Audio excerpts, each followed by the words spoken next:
1 second. Reset to best of 3 again. Darn it.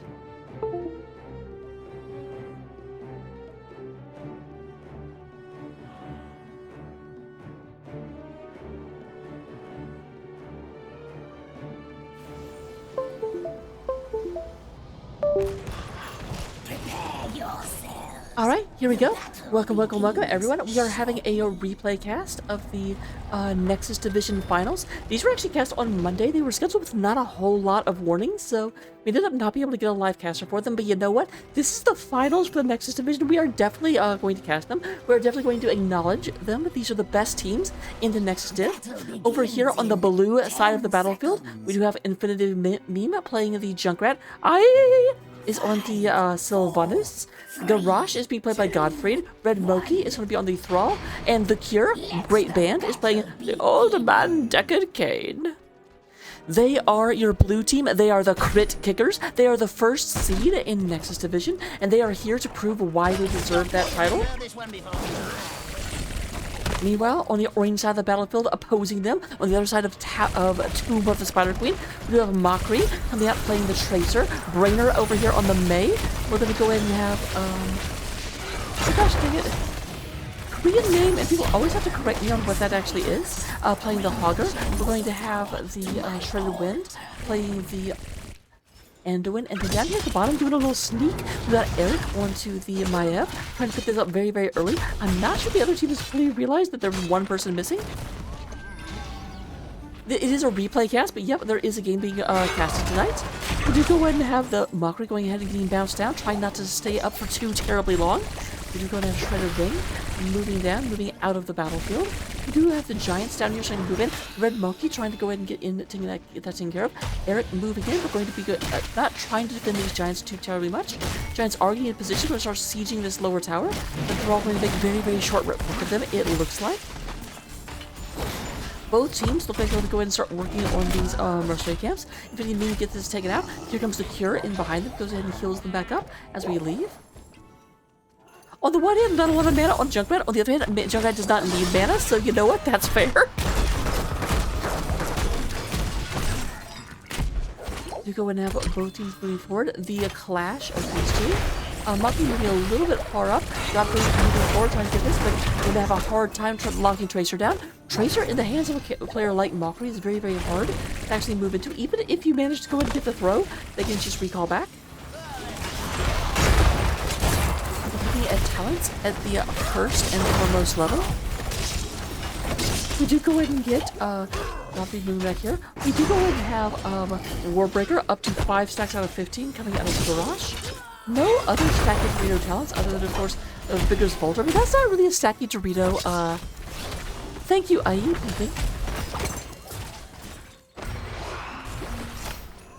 I can't read foreign languages, help. I will try and remember it. I will probably fail. Mockery up here. Here's I moving forward. I know it's probably IE, but I will forget to say that. And that takes like 3 syllables to say correctly.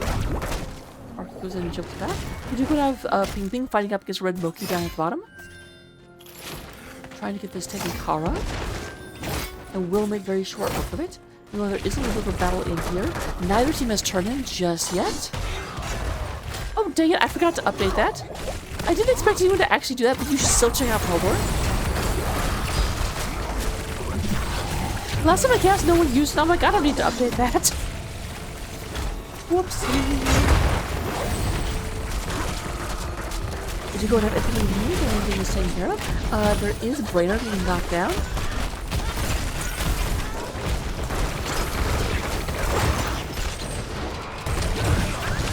So Mockery plays for can't connect stuns. Red Moki is playing for Crit Kickers. You do go in and get Mockery. Actually, I just realized, why do I have delay on? This is a replay cast. Oh well, it's on now. Ping Ping moving down to the bottom.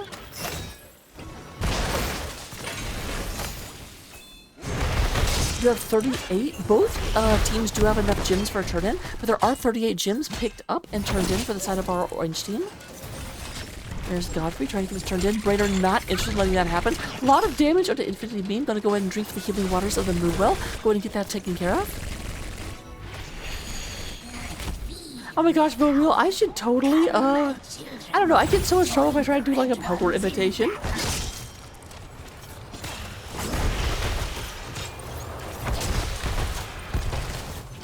Descend, my daughters. Descend and destroy the blue team. Between casts, I'll try and get that updated. I apologize. I really did not expect him to actually hit it because everyone knows who I am. But, oh well. Right, we do have Red Mochi in there. Trying to go and get this taken care of. Is it Mochi or is it Mochi? It's probably Red Mochi. That's probably what you're getting at. I can't do pronunciations. Oh, lots of damage on the Red Mochi. Getting this taken care of. Won't go down just yet. Neither team actually can kill yet. We have the weapon going down. The middle wall is taken down, except for this very bottom bit. And we do have this one moving in. Mockery is leading the way, trying to go into this thing and figure it out.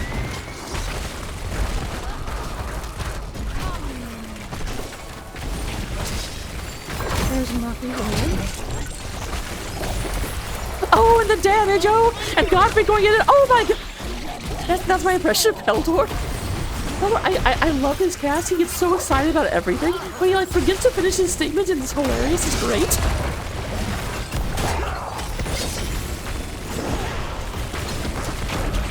We do go to have Mockery moving back, trying to get this taken care of. Everything is down. We did go ahead and get through the bottom wall. A little bit of damage onto the bottom port. Middle wall is gone. A little bit of damage. Actually, all three. That's very, very good. Just changing of damage. Because here's the thing, they got the experience off of all 6 of the towers, so one thing. But here come the blue web weavers. If you have arachnophobia, you might want to look away. Both teams are picking this up. Erica a little bit low. Will be okay, but there's Shredder Wind in order to make sure that that is true. Shredder Wind not letting me be a liar. Run, red team. And here they come. That's my spider impression. It's probably not very good. A lot of people down here. It does look like the red team is moving down to the bottom. It does bother me a little bit. I turn on colorblind mode, and then the Spider Queen still says red team, and I'm like, but it's the orange team.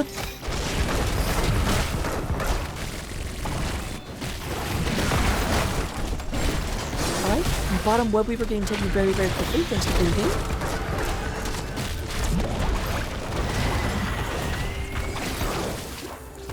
Yeah, I haven't seen Godfrey land a throw yet, although granted this is Nexus Division, so it's a little bit harder to get that when there's not a full engage. And both teams really, really seem good at identifying when they don't have an advantage and not going in. Because they're like, if we don't have an advantage, we're not going to commit to a fight. Yep, there is Ping Ping saying nope. I'm going to go unstoppable, and so I don't know if Godfrey tried to throw. I'm going to guess no, because he saw the unstoppable. But there goes the first port of the game. There's a throw. I saw it. And Eric taking a bunch of damage. So blue team also gets the first blood, first fort, and first blood. For the win, it does go ahead and drop the light bomb. But very, very, very low. We do have a massive, massive, massive bit of damage. There's only 3 people left. Can they do too much? And the answer is yes. They can still get something done. That is 3 kills. We are down to 2 versus 2 at this point. But Braider not having a lot of help. There is no, you don't get to go anywhere, Braider. And Infinity Beam says, oh, Braider does get to go somewhere. Braider gets to go back to the Hall of Storms. That is a 4-4-3 in favor of Crit Kickers. And we are going to go ahead and Crit Kickers getting another turn in right about quick.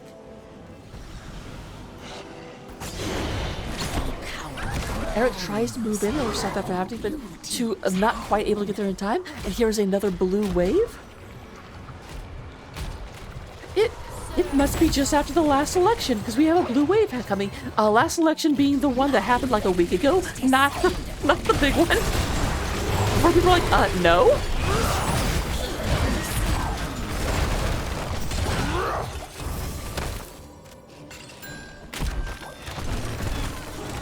We have the web weavers moving through. A lot of attention being paid to this top one. They've taken down the bottom port. They want this top one taken down because obviously this is boss lane, which will go ahead and let them push in to the other side. There's Braider taking all of the damages, and we do go ahead and have a 6th kill. Let's have our blue two. I don't know why, for some reason I didn't feel like, I know they just got rid of 4 people. I didn't feel like that was number 6, but obviously it is. The numbers don't lie. Here's Kira moving into the area. Looking at our level 10 talents, we could go in and get mind control we can use. Stay a while and listen. Sundering, Decimate, and Riptire. On the other side of the battlefield, we have Hogger going down. Shockwave, Containment Disc. Oh, interesting. We do have Light Bomb, Avalanche, and Pulse Rounds.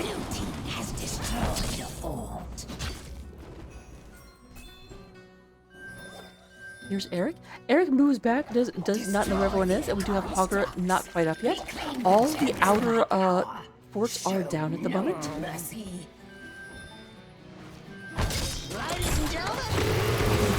There's the Riptire. Oh, Eric! There's a Vault, but well, Vault not gonna get back. We're a little bit too far out, and here is the Wrecking Crew coming in from Quick Clickers. Says, hey, you made a mistake. We're here to help you learn from it. Here's a bunches of damage coming in. We do go in to have a lot of pressure coming down, but it does look like Mockery got this turn in, and we do go in and have the Web Weavers moving out. Now the bottom Web Weaver is going to be a very, very, very quick workup, but only Thrall here in the middle, trying to take care of that for the time being. Top is being pushed by Mockery.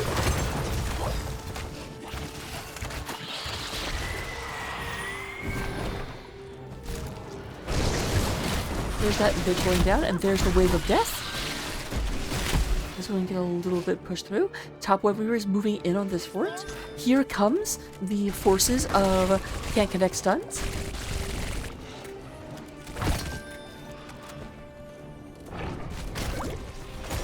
Let the Web Weaver going to go down before we can really get up to support it, unfortunately.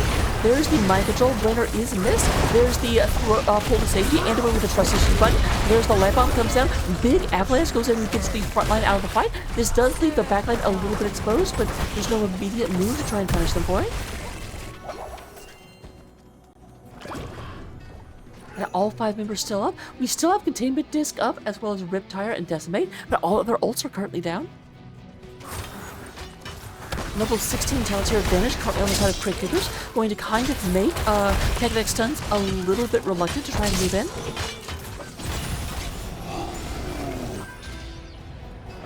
Mockery eats raspberries.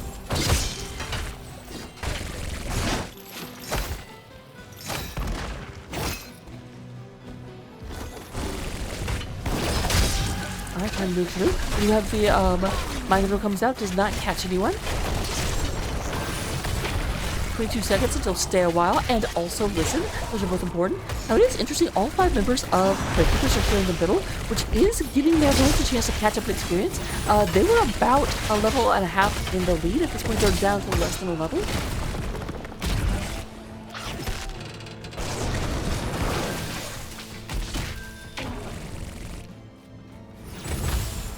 Eight kills to 3 with an advantage for the side of Quick Clickers. Gottfried goes down and kind of cleans this up real quick. It does mean that there's no tank. If there's an engage happens right now, Garage is not in the area. Gottfried does unfortunately miss the pulse bomb, and here comes another wave of blue.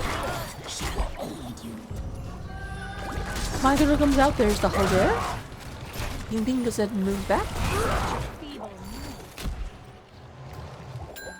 Red team, defend yourselves or perish.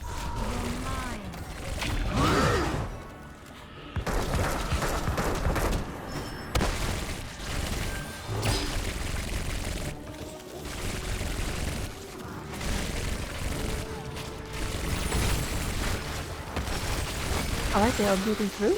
It does look like, once again, the attention for our blue team is here up at the top of the map, trying to push into this boss lane. No team have actually been able to get the boss yet, but obviously the boss is the most, like, other than the quest objective, it is the easiest way to go ahead and put pressure in the game.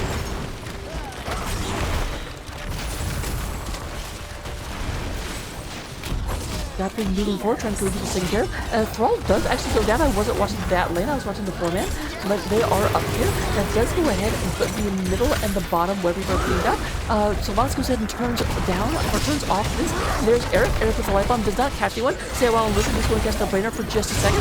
Brainer out, and there's a lot of crazy freeze going through. Godfrey a little bit, there is the pulse bomb coming down, takes him down to about half health. Mockery on top of Godfrey, trying to go even on top of them. Shields are coming out, the armor is keeping the damage from going through the Tracer.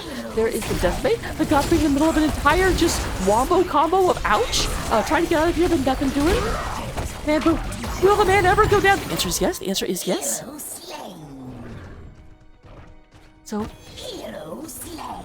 you guys kept trying to make it clear you wanted to bring a boss go in, so let's go ahead and get boss off the map. Says can't connect stuns as they move in, go in and try and take this. Meanwhile, we are going to go ahead and have, I don't know why that's being. Ping down here, going to clean the middle lane.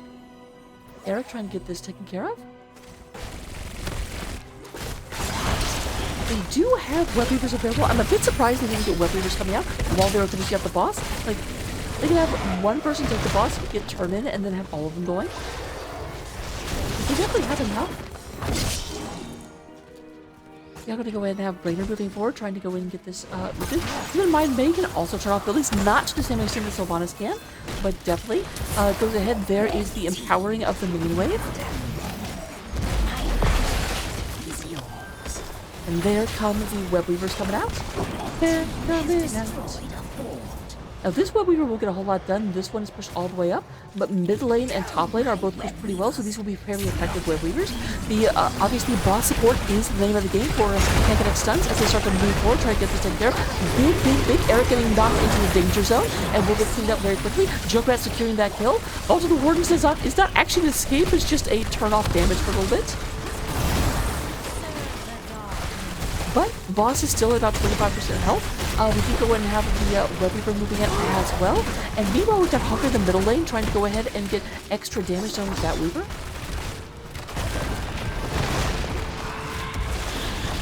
Weaver goes down, try to move forward. There is the Avalanche. Avalanche is not catch with anyone. Godfrey goes in and throws people a bit. So that when going down, Brainer tries to go in and save them, but is in the middle of Painesville. Bye-bye, Brainer. Rocky goes in and gets hit by Garage. We'll go ahead and blink to relative safety, but there comes the unstoppable Sylvanas. Says again, I want this Tracer dead. And there's the cure. Box stick! Let's go ahead and teleport back. But Mockery actually gets away from everyone. Painting not so lucky as goes in and gets taken out by the Lotosh Garage. But meanwhile, while it's all been going on, hey, remember the web weaver at bottom lane? It is pushed all the way to the fort and goes in and gets that taken down. It is over for now.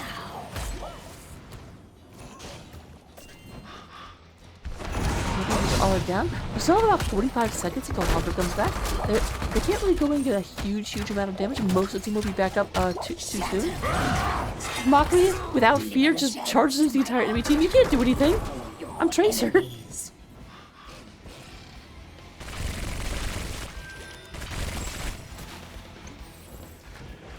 Alright, neither team has turned in just yet.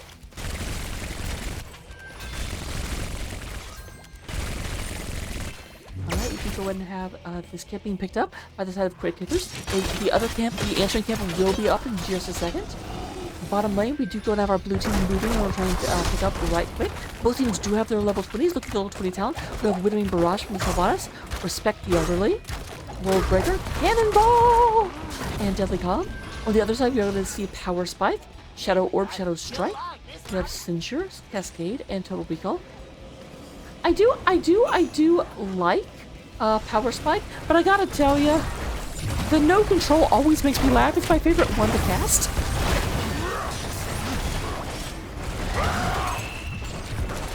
I'm a bit surprised that we don't have the upgrade on the Mind Control coming out, and that's going to be a big, just instantaneous explosion. Lockdown and bye-bye Thrall. War Chief and the Horde? More like War Chief and going home, am I right? No, I'm not right. Don't do it to me. A lot of damage going through. They do go in and have a camp with them. I feel like there is another camp pushing the bottom lane. So, oh, and there's the big cannon going through, so they have to move through. There is the Pulse Bomb. Pulse Bomb goes against the jump right now. Godfrey going to live forever. Do you really want to live forever? That's the other war chief of the Horde? Actually, to be fair, you know what? Crypt are running 3 different war chiefs of the Horde.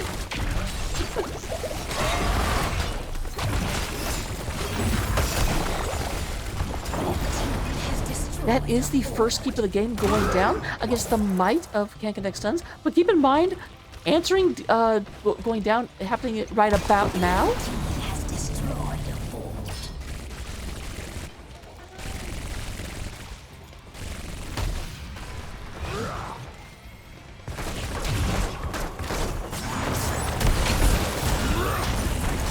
Alright, there's a, they did go ahead and knock that back, kept the light bomb from actually hitting anyone. There's the stun onto the Godfrey. We do go in now. Nice Unstoppable did stop the mind control from happening.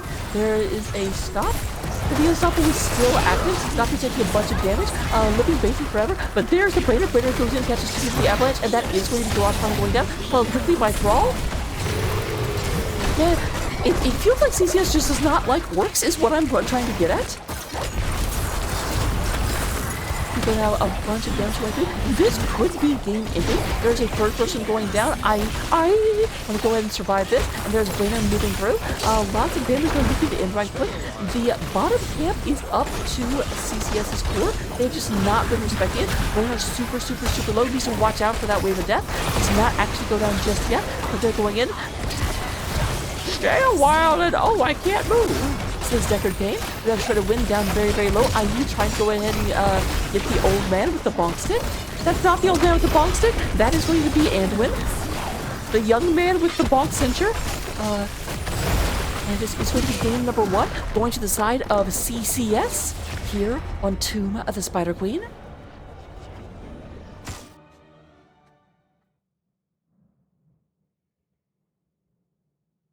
Looking at the stats at the end of game number 1, we do have in terms of damage. Mockery does lead the way with hero damage, 75,000 damage over the course of the game. We do have IE with 72,000 and then Infinity Meme with 54. To go ahead and give basically even healing, and Shredder wins slightly out healing the Cure, 77,000 to 73,000. And normally I would say, but keep in mind, but actually number 1 damage was also on the red team.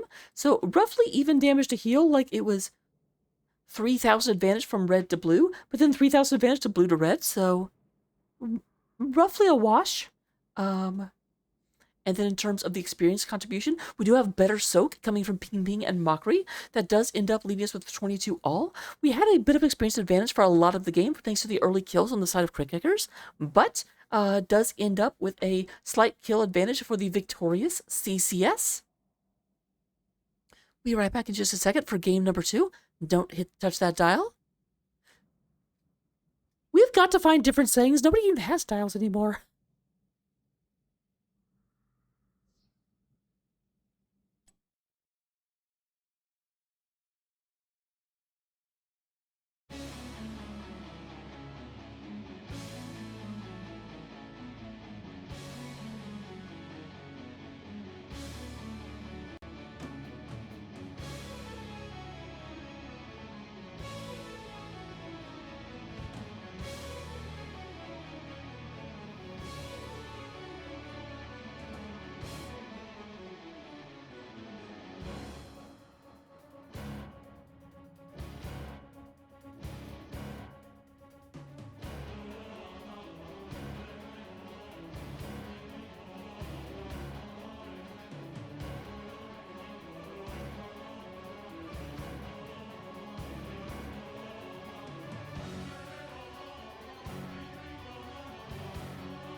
Heroes, prepare for combat.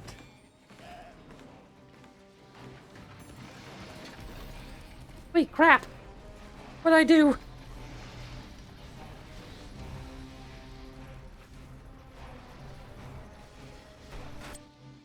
One second.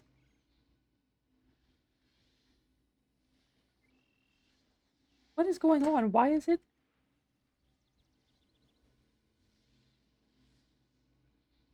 It's taking away the entire interface. What is happening? I'll be right back, guys. I'm having a moment.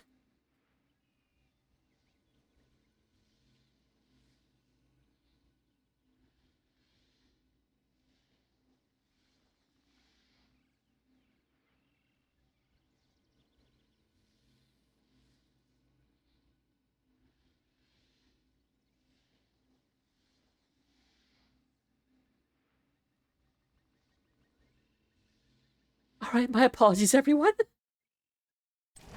I was like, I'm going to need the mini-map, that's important. Alright, coming into game number 2, representing our blue team, Battle Crit Kickers. commencing in Oh. 10 seconds. Let me update the overlay at the top. 5, 4, 3, 2, 1. We do go and have a Fight representing well, Crit heroes. Kickers. The Cure coming out here, playing Ana stepping in. We do have Red Moki coming out on the Sonya. Godfrey on the Anubarak. We're gonna have Infinity Beam playing the Hanzo. And we will have onto the Fall Steady. Representing the side of Can't Connect Stuns. We do go and get Mockery on the Tychus. We're gonna go ahead and have Ping Ping playing Eric the Swift. Ping Ping playing Baylog the Fierce. And Ping Ping playing Olaf the Stab. I don't see him right now. I actually think Olaf's the top. You know what? It does not matter, doesn't matter. Okay, they're both up here. That's why I got confused. We're going to go ahead and get Genji being played by Eric. And then we do go to have Lucio being played by Shredded Wind. We do go and have actually a little bit of a split attention. We are going to get the top lane camps being picked up. I've seen a dial, but honestly, mostly only on like starting screens for like old-timey, you know, like horror. One of my friends is a horror streamer, and they have like an old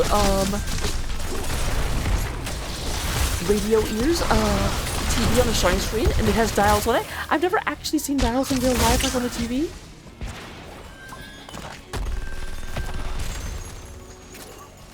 I'm not that old, come on. Capture the shards. Inherit the Dragon Knight's power. And Alright, lay that being waste said, we go and have Eric maybe here in the bottom of the map. Looking at our talents at level 1, we're going to go ahead and have a frequent flyer coming out of the fall stat, up to 3 stacks already. Simple geometry up to 11 stacks. And then no stacking quest other than the automatic Viking Horde.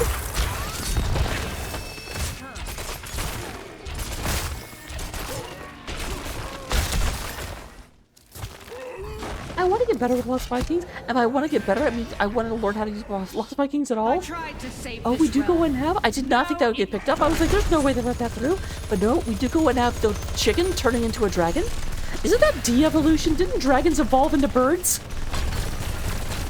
Or dinosaurs, but you know what I mean. When I was a kid, I actually thought dinosaurs were just like, you know, dragons from the Middle Ages. Or other way around. God damn it. I thought dragons were dinosaurs in the Middle Ages. Dragon Knight goes ahead, moves up so it only gets 1 cannon's worth of damage. And backing off real quick. There's the throw. Nice job from Mockery, really going ahead and getting, it's actually Mokri, I think. Mokri getting that knocked out of the way. team draws first blood. Genji does go ahead and go down, fighting for the bottom area.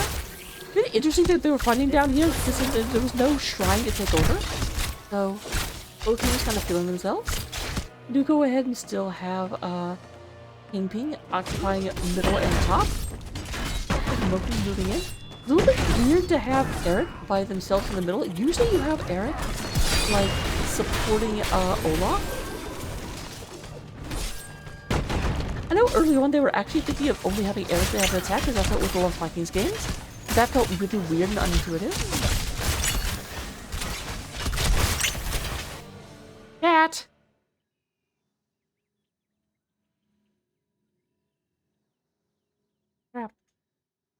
I don't know where the pause break key is. Yeah, what button did you press? Found it!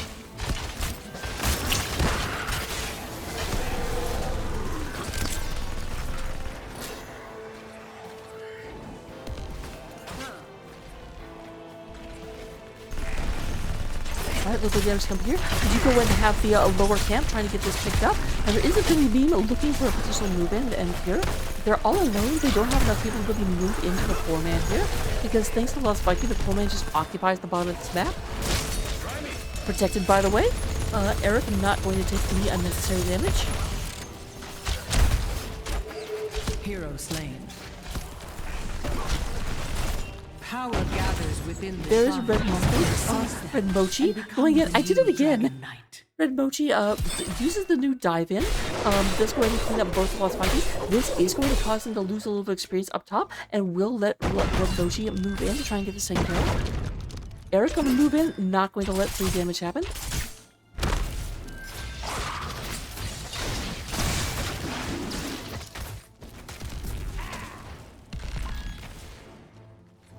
Control both shrines, and the Dragon Knight's power is yours.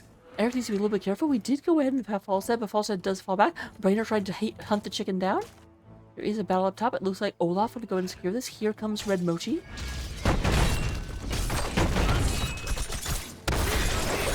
Hey, Sonia! Here's the world. By the way, the world is pain, and it's all in your face. Oh, we'll actually get out. I thought for sure that would be... I guess, actually, the Vikings don't do that much damage. All 3 of the Vikings... Oh, that was Genji. So, yeah, I actually thought that Mochi was not going to survive that. You all down at the bottom. They are pushing in. They do see too many of the enemy team up top. Only 2 defenders down here, so the blue wave is trying to come in and move through here.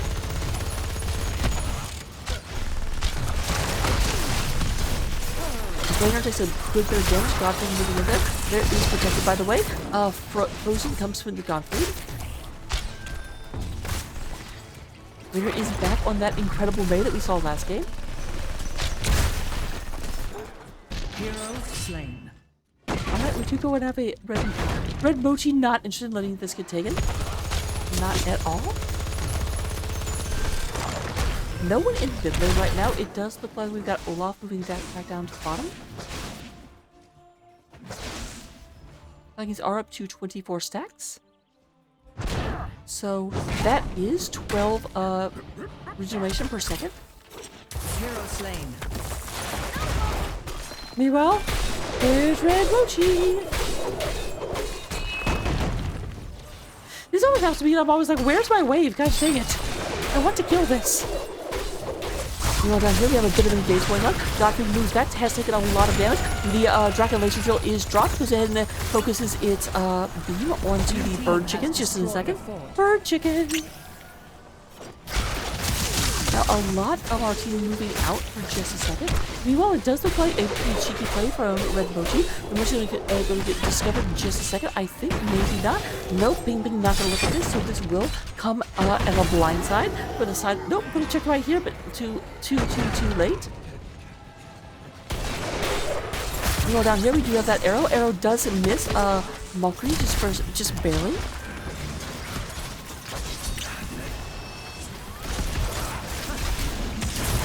In the middle of a lot of damage, here comes the X-Strike. X-Strike not quite finished that off, but we do go ahead and have the Hanzo going down. That's going to be the first pull of this particular engagement. Nothing moving in, and we do go ahead and have the Cocoon coming down onto Lucio.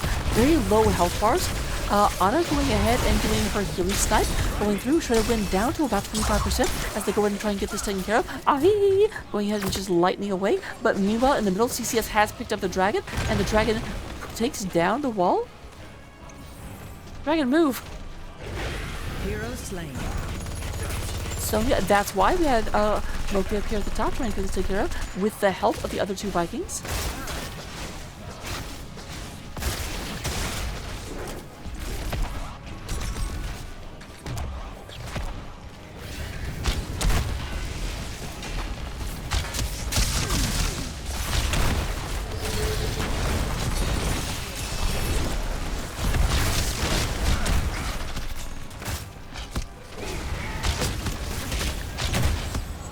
Lots of damage coming through. We do have the front walls of both middle and top being taken down by the Dragon Knight. You know, that's something we are pushing in. We do have Ping Ping has taken the scattering attack onto the Vikings. The power is yours no longer. That is... Oh, I thought I saw it. Maybe I didn't.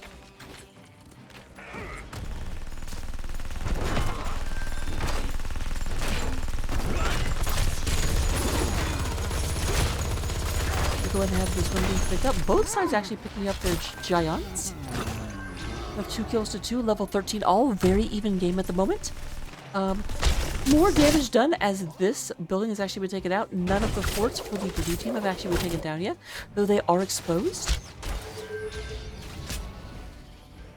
And here come another push through the top lane.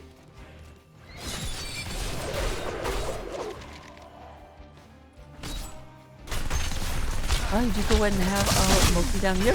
There is engage happening. The Cocoon comes down. That is missed. And here comes Raider. Raider shows up on the other side, pushes back. Oh, Kieran in a little bit of trouble. That is going to be a kill onto the enemy route. Avalanche comes down. Kieran's in the middle of the enemy team. Hey, Kieran.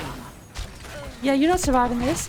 Infinity Beam tries to get this taken care of, but CCS are moving forward. This is going to be a push in. They can probably go ahead and even up the game state here in just a second. But as I say, even up the game state, Red Loki is over here trying to go and get this knocked down. They get knocked down. They'll get up again. We do go ahead and have, here comes Eric moving in, and Loki as well, and we're going to have him being the third member. Before the shrines Let's go ahead and try and keep this one going down. We'll probably be able to do so. Red Loki getting a lot of damage done, but not enough as Genji and Tychus do successfully manage to win that 2v1. Right down at the bottom, we do go have the fort going down against CCS.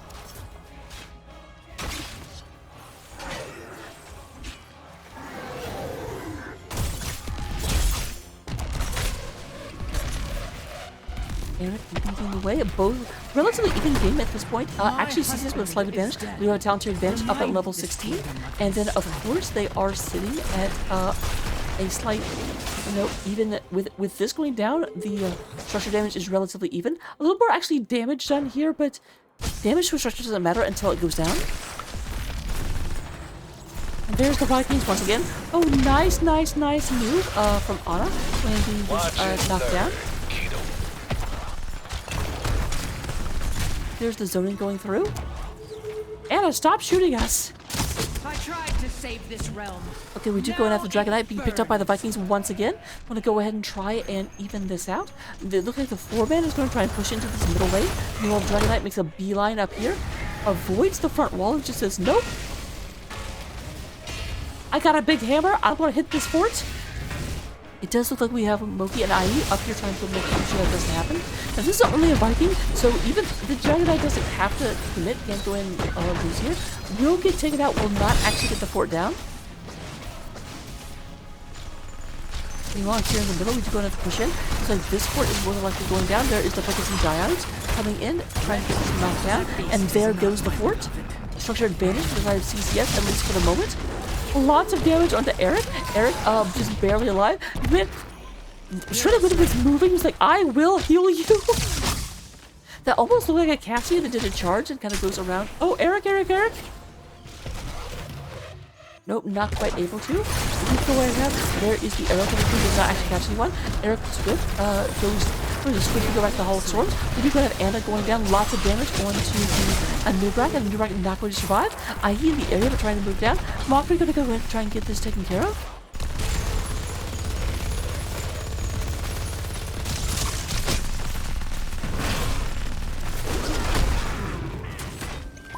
And there goes the...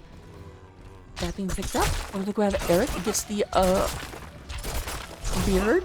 I was going to say the opposing, but they're not gonna be opposing, they're gonna be on the same team. Just for a little bit. Just a little bit. Because the Dragon Knight didn't actually go up here, they're gonna have to re-clear up here at the top of the map.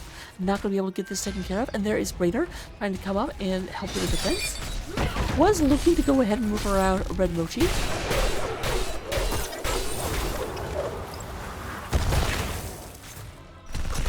And more pressure coming out of CCS as they look to go ahead and get this bruiser camp. Moving to the top of the map. Not going to go ahead and let this sit down at all.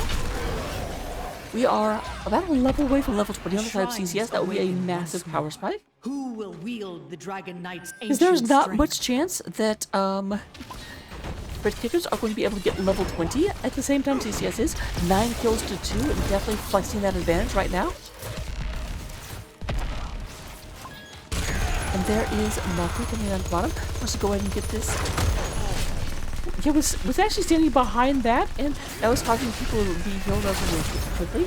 And lots of damage on Eric. There is a fight going on up here. Avenge my husband. Earn his power and destroy your enemies. Hero slain. Very good instincts for that Anna. That was like, no, Eric's gonna go up here somewhere. Was not dead on, but definitely knew roughly where Eric was the whole time.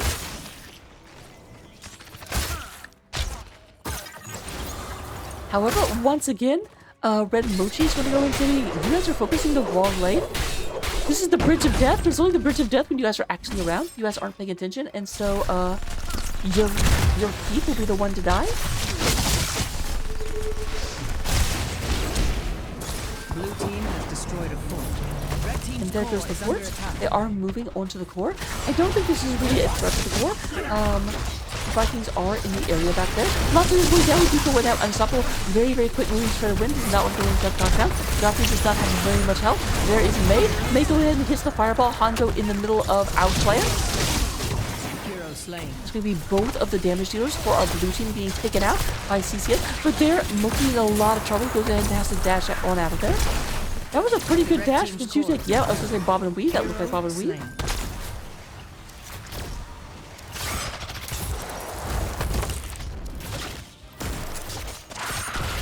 Also, we have Fury of the Storm and Mixing Fire coming out.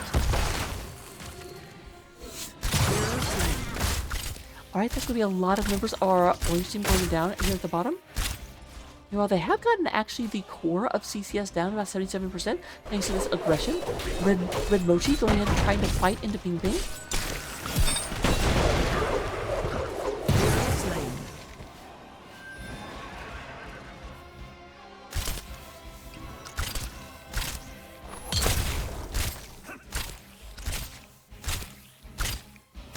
Red team's core is under attack. Every time I just see the Kira, I just start getting off.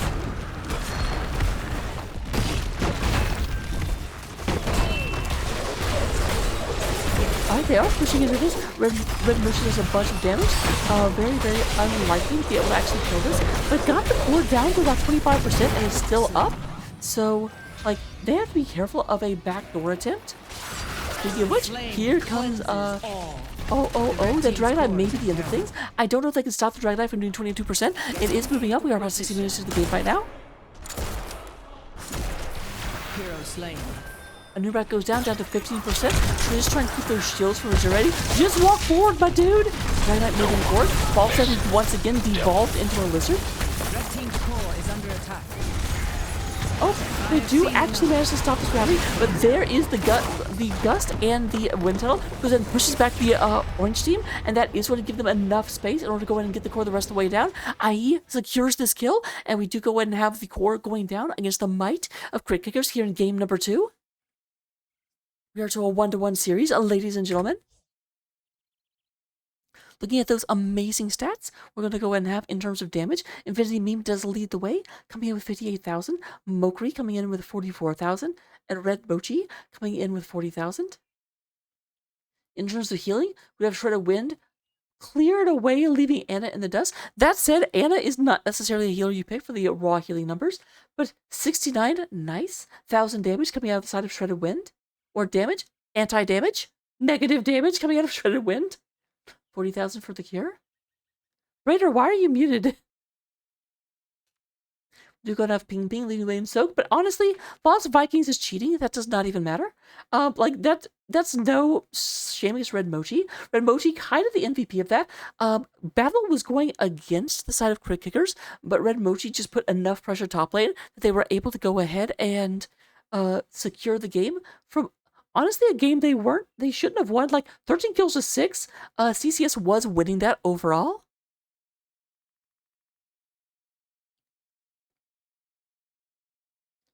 talents. That seems generous. Here they are. Copy them down. Take them to the Storm League, and I will see you in game number 3. Excuse me. I will see thee in game number 3. And if you're ready for more, then game number 4.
Prepare yourselves for battle, hero.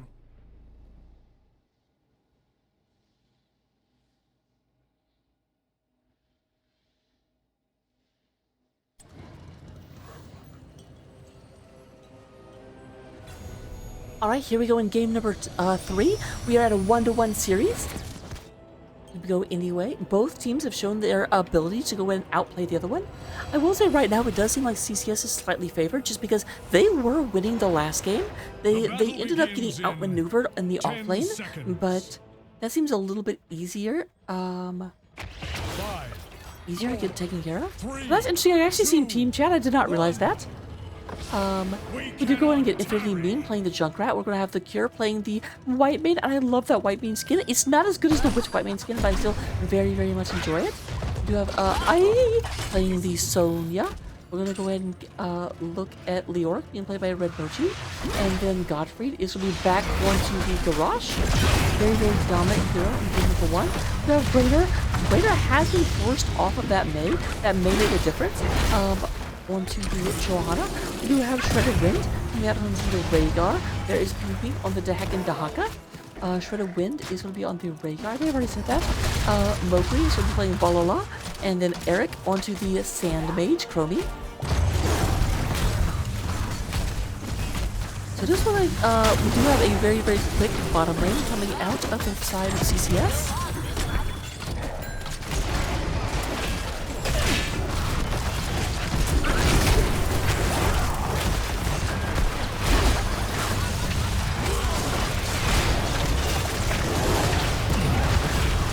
Raider coming through. Jericho's getting this knocked down.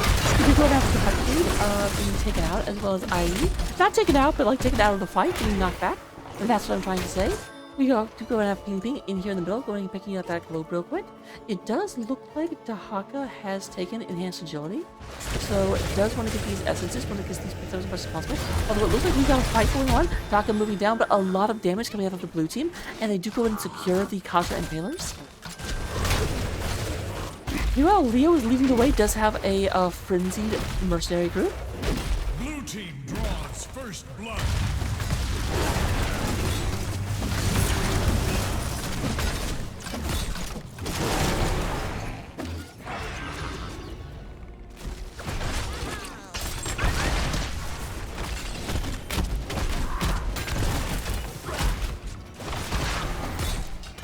Alright, we have a bit of damage going in. Godfrey in the center, trying to go into this taken care of.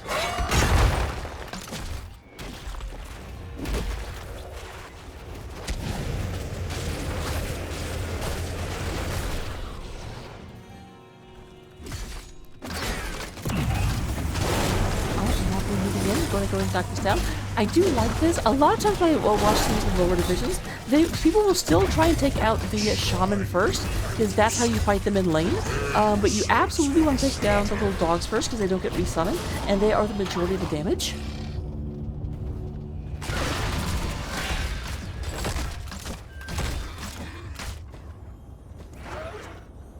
Yeah, I do feel like a little bit CCS might be stuck in the pre-patch, because at this point, like, Dahaka is still focusing very much on double soaking, and being there for team fights wherever possible, and they're not always in the area to stop Red Mochi. You can double soak. Double soak is important, but now not double soaking and pushing is so much more powerful than it used to be. It used to be you just had to double soak on maps like this. I'm a bit surprised that Red Mochi didn't walk up here and hit this once in order to empower the group. It came directly down here. This will be a Frozen Punisher. Obviously, Frozen Punisher is the one that, for the one that you want to get the most. It is the best one to push with. It's like basically having a pocket Sylvanas. As much as a massive, like, 8-story, infernal thing of doom, it's going to be a pocket anyway.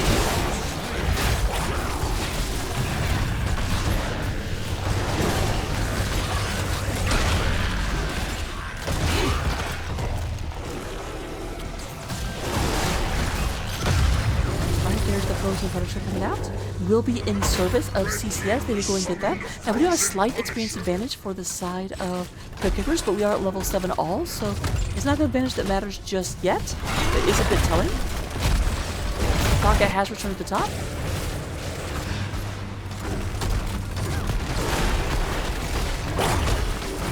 There is a good bit of damage coming through. We do go ahead and turn off these base defenses. CCS moving forward, trying to go ahead.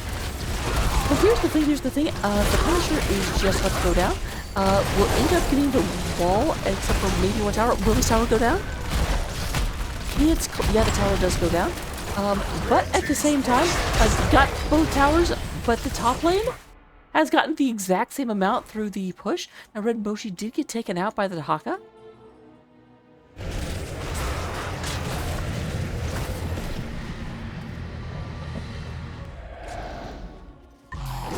Meanwhile, just like CCS, we're going to go ahead and get the neutral camp at the bottom. It says, we can fight over our own camp, you can have your camp, but this one that's anyone's camp is now our camp.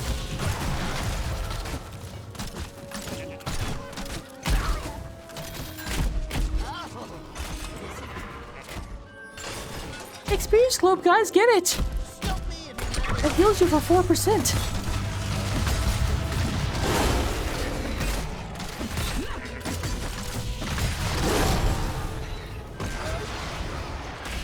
You might be like, well, they're not that damaged, they don't need the 4%. Their mana could use the 4%.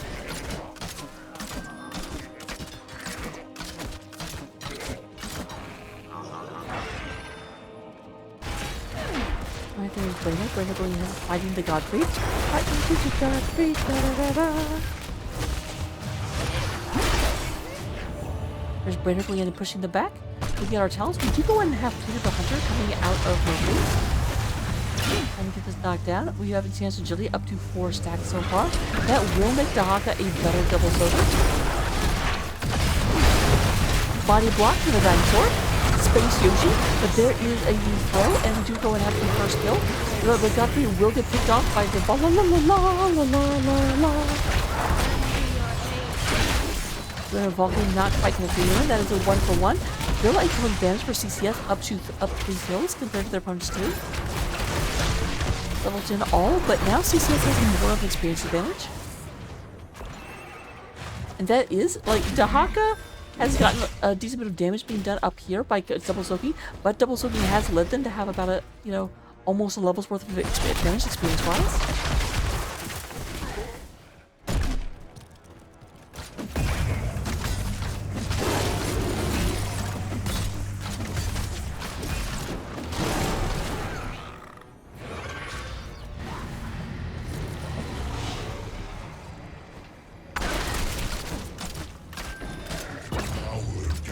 Within the shrine, it will be made to serve us.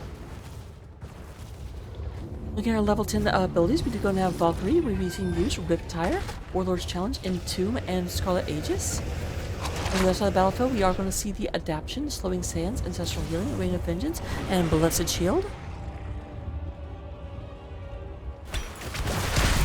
This is being picked up. Looks like they're not going to try and leave it on it. They may try and get an advantage here.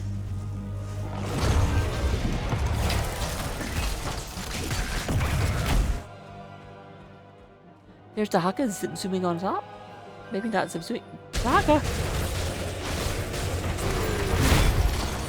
Riptire comes out. He catches him a little bit. Not too terribly much though. Up to 13 skeletal minions against 3. Dahaka is not up here yet. This is a disadvantaged fight for CCS. There's a stun down of Red Moshi. When Vala goes down, that will be the first kill against Vala, I'm pretty sure. Lowering their overall attack speed by 5%.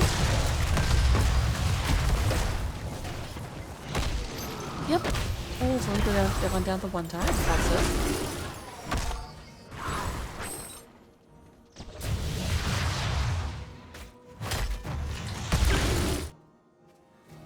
I don't know why I started looking at that. We're going to go ahead. This is a Mortar Punisher. Right now, it is favored. Alvala is back. But Dahaka is not trying to come up, so I don't think they can get up there and stop this before another 5 get picked up. Especially not when 4 get picked up as I finish that statement. Blue team has summoned the Mortar Punisher. Alright, there is the sun. Unstoppable is used for Banner. Ready for him to go and get out of there. This guy will not leap over a wall, but that does not matter when the wall isn't there. He's pulled right back in. There's the taunt, and Vala getting taken out. That is another 5% for Mercury. Mercury going down. Banner doesn't use the flashlight, tries to turn that off, but we will have a kill on the CCS. There was the Punisher trying to leap in, doing a lot of damage. We do go down to being picked up, and the assault is continuing. First fort of the game going down against the aggression of prick pickers.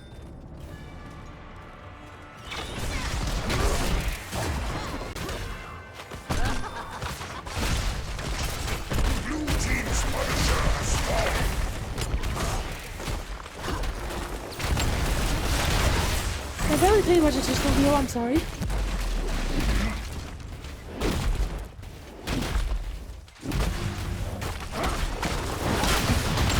Okay, there's the double sands coming out. Eric trying to push them away from us. Meanwhile, it does look like Leo's got the bottom fort down to about 3%. 3%? How about 30%? There's a 0 in there.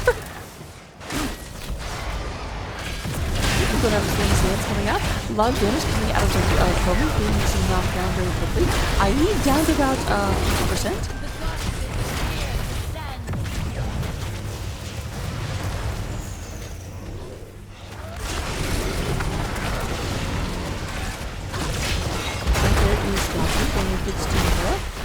Big run. Red Mochi trying to go ahead and get on top of Eric, but there is walking kind of into the middle of a lot of damage. On Supple, there is the Ghost Walk. Hawk comes down. We do have a kill onto the very, very brave Leo that was like, I want to take y'all on. Lots of damage going through. It does look like a lot of people are in the middle. Oh, very, very long range stun coming from BT. BT goes ahead and gets Godfrey into the middle of the enemy team. Third range is coming forward for Lightbot, not able to do so. And that is IE being pulled back. Gets the shield from the structure.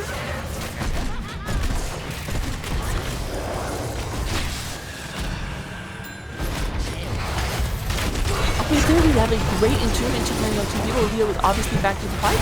There was very nice using the time stop in order to go and take them out until the entomb went away. That did cause a miss from the Valkyrie. And there's a kill onto PD. Everything going down. This one really goes and gives Werner back up. Monkey tries to get out of there, not really able to survive. And there's a nice IE coming in with the stabby stab. And we're going to have to go ahead and have a double kill onto the Vala and to the Rhaegar. You have Leo going down one more time. That's what you call trait value. But it does look like you're going to go ahead and get Johanna getting the heck out of dodge. Eric not so lucky, and the Chromie goes down.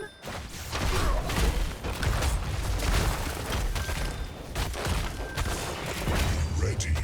A shrine. We do go and have a second fort going down against the Mine of Clickers.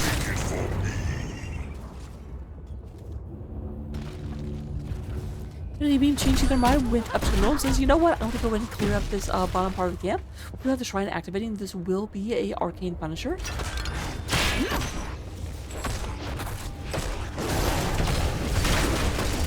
We go and have the top lane. We're going to have Shaman Aggression in just a second. We don't have quick protection for their own Shamans just yet.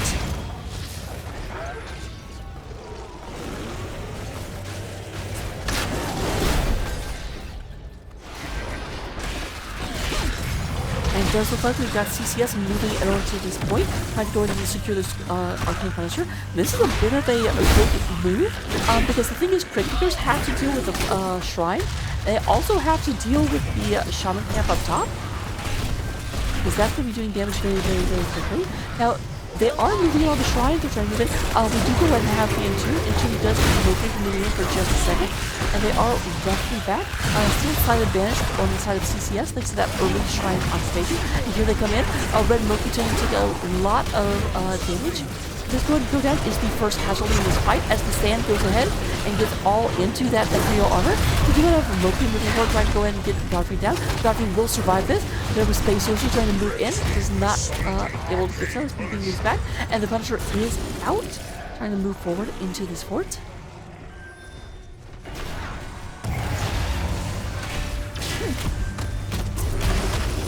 Lots of damage coming on as the Punisher is knocked down. He's unstoppable today. Red team has destroyed a fort. Now the bottom fort did get taken down by the Caster and Phantom Camp, but the top fort was taken down by the Punisher, and the Punisher is still alive. That unfortunately I don't know. There's not a good way for me to look at bans without also knowing who wins the set. So I don't want to know who wins the game, so I don't look at the bans. Because the only way I can access the ban page is by going to the match results. And I don't want to know the match results.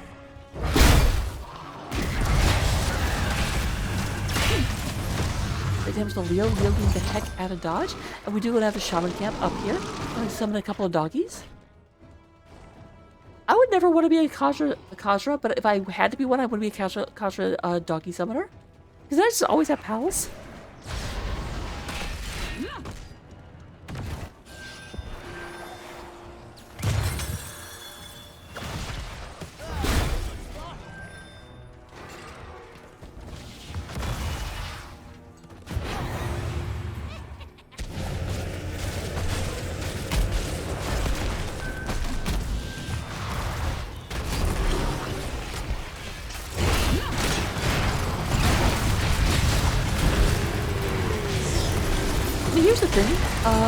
In my opinion, Joe is the best tank in that she's the most defensive tank, and being defensive is Tank's job, so it's very, very hard to kill her. The problem is she doesn't get engaged until 10, and so if you're playing Joe with any kind of engage comp, she kind of like works against you. She is fantastic into a counter-engaged comp. If they're coming into you, Joe is amazing. But in a comp like this, where they're using Johanna to poke and Junkrat to poke, Joe might struggle a little bit. And kind of on the same thing on the other side, like they have Joe, but Joe works pretty well because they're trying to draft in order to have Joe. They do have Eric and Mokri, so they're not trying to like run into the enemy. They don't have like Kerrigan and stuff. But the enemy team is not trying to run into their team, and so a lot of Joe's utility is a little hard to use. When we do go up, there we have, he's got a little bit chaos. There's Godfrey trying to move in. Moki tries to bring this thing here. Godfrey is running for the hills, but he's running the wrong way. He's running around the wrong way! Heroes slain. Instead, Mochi goes ahead and secures the Johanna.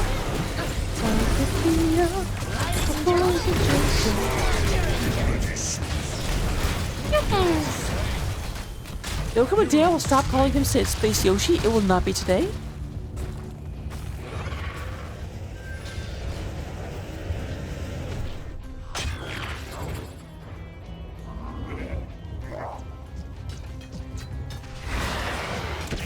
Alright, we keep going and have to try and activate it. The entire blue team is dead. Right now it looks like they're just trying to get experience. Although they're both level 20, I would just try and get some pressure going down, or move on the shrine or something. New damage happening down here. We have a little bit before anything comes up.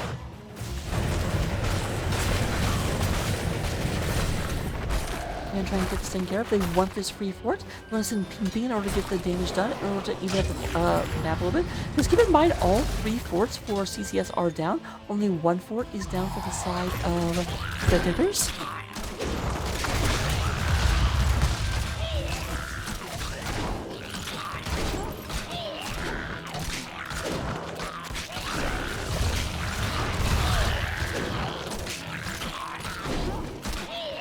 Yeah, it's kind of interesting in that both teams have set up to play a poke comp. Summon the frozen Punisher.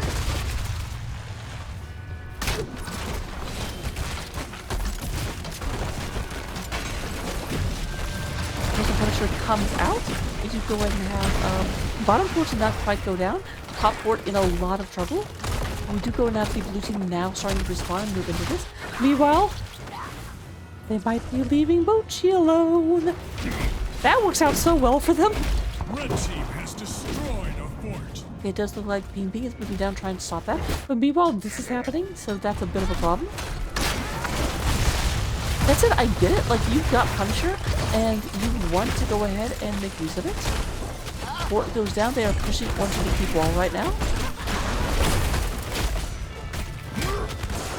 I'm not sure I agree with stopping to get a camp at this point. Like, the Punisher was still relatively healthy. I don't know if the camp is worth what they gave up for it.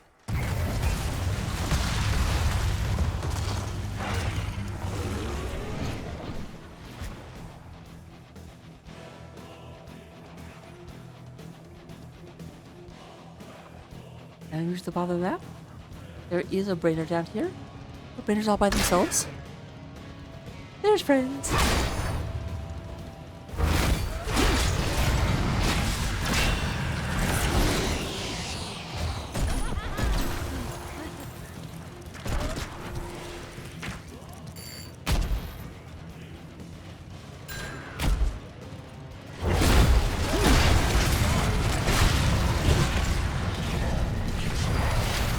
I'm going to sign some too onto the Kobe. Nice job from Loki. Loki says, get away from my tiny mage. They're gonna have health. Oh, big explosion. We're gonna knock everything down to basically like 10% health. Was I able to get out of there? You have ancestral healing coming down on the Loki.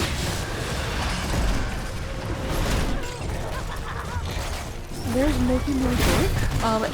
Is not able to actually get Mochi, not Moki.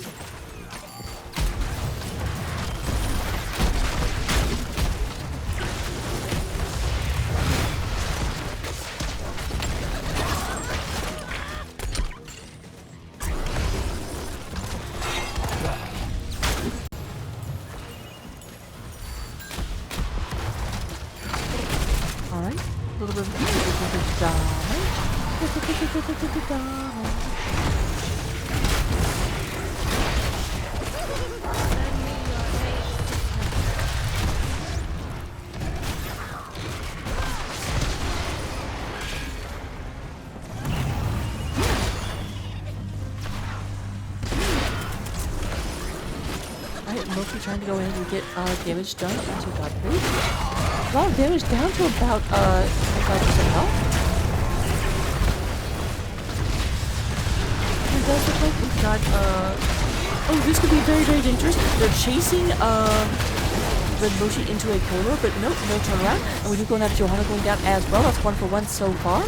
I was just waiting for Mochi to turn around and go ahead and drop the silencing into him as they were chasing him into a corridor. Nice job from Mockery. Mockery goes ahead and tries to get this thing in there.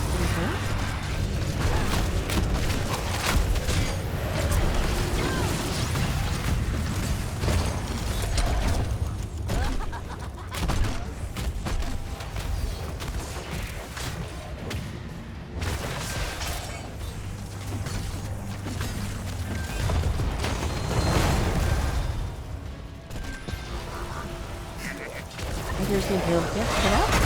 And trying to knock all of this down. Red Mochi moves forward, going to make short work of that.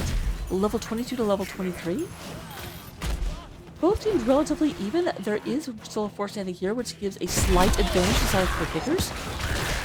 However, it does look like with Johanna being down, they're not contesting this point, so there will be a mortar puncher moving to the top, the bottom of the map.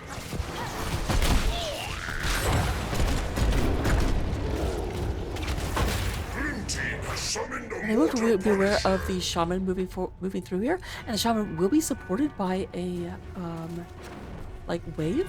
Sometimes the shamans wander out into like danger by themselves, and it's always a bit problematic.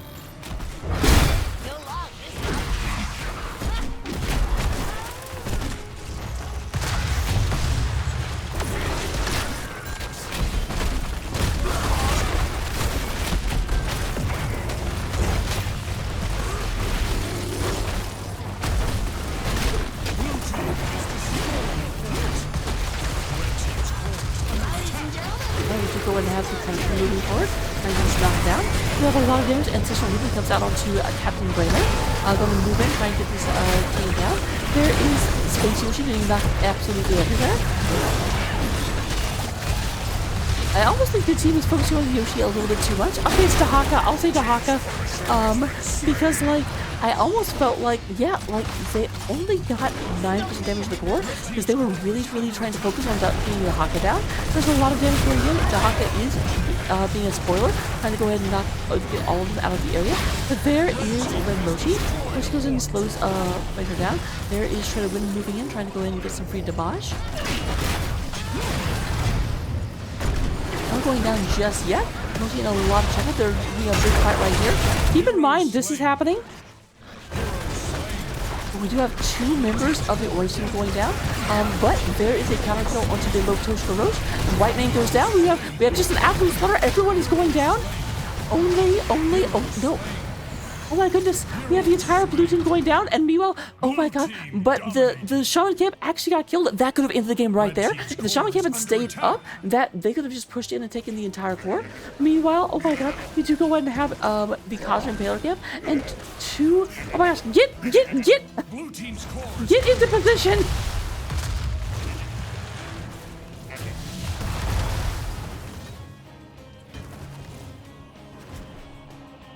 My heart.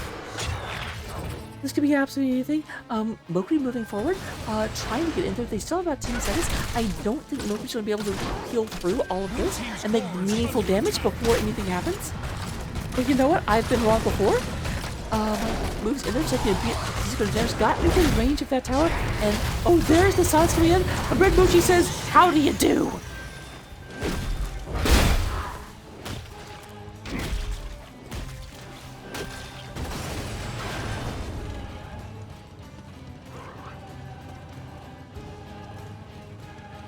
Guys, this game is bad for my heart. This has been a whirlwind of emotion. Now, we do go and have crit kickers riding across the battlefield. They say, Mokri is down. You do not have a full 5 man to defend. That gives us an advantage. We can go in and try and in. Both teams have the core exposed. Both teams have done core damage. The paint has been scratched. Red team's core.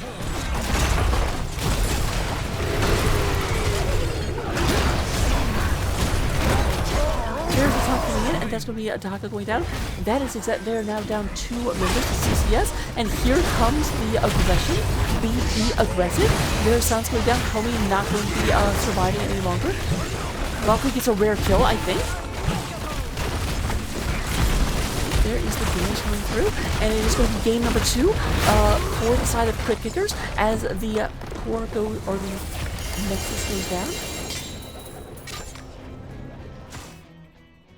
It is core, it is core. Looking at the stats, we are going to go ahead and have, in terms of the damage, Junkrat leading the way by a country mile, 118,000 damage from Infinity Meme over the course of the game. 19 kills to 18, it does not get much closer than that. We do have 93,000 from I and Eric coming out with 88,000. In terms of healing, we do have Shredder Wind slightly out healing the Cure, not by a whole lot. And this time I can say there was so much more damage for Red to heal that's actually a really, really good stat line for Cure. And we are going to go ahead and have Team Being leading the way in experience, so slightly outpacing Red Moki. Talents, that seems generous. Copy them down, take them into Storm League, get all of the epic victories, and I will cast more in game number 4.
Prepare yourselves for battle, heroes.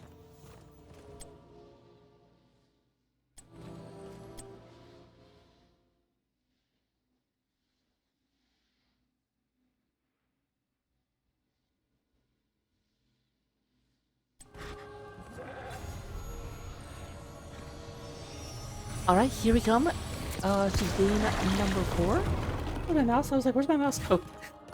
We have representing the blue team, the Crit Kickers, the team threatening to end the series this game. We have the Cure playing White Mane once again. He's playing the Zul Jin.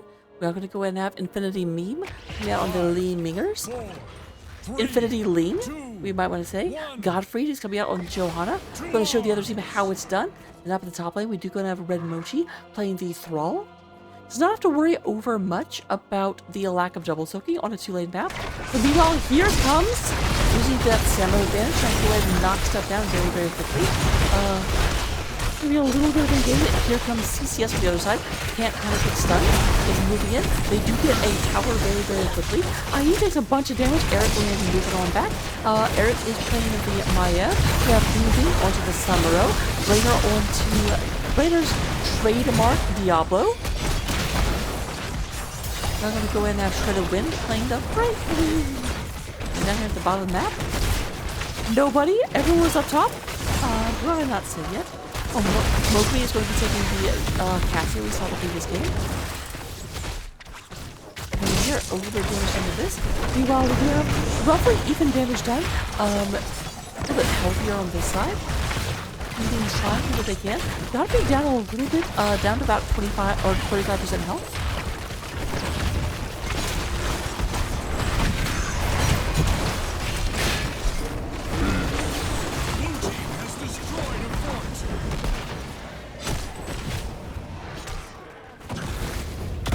Have the bottom port going down. Top port is not going down just yet, but it is not long for this world. However, Brainer super low. Man, Red Mochi just holding off the entire enemy team for just a little bit. You know that is a Samurai.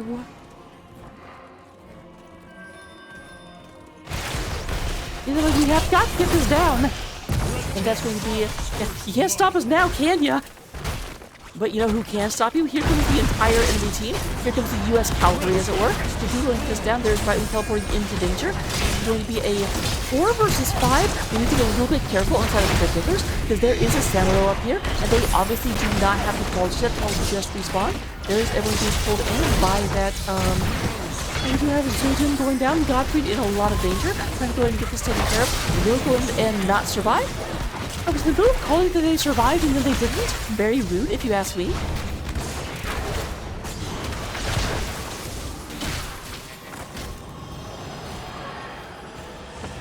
wary. Our eternal battle will soon be upon you. You're gonna have Brainer walking around the Christmas tree. Stand up on the building bot lane and try and get that taken care of right quick.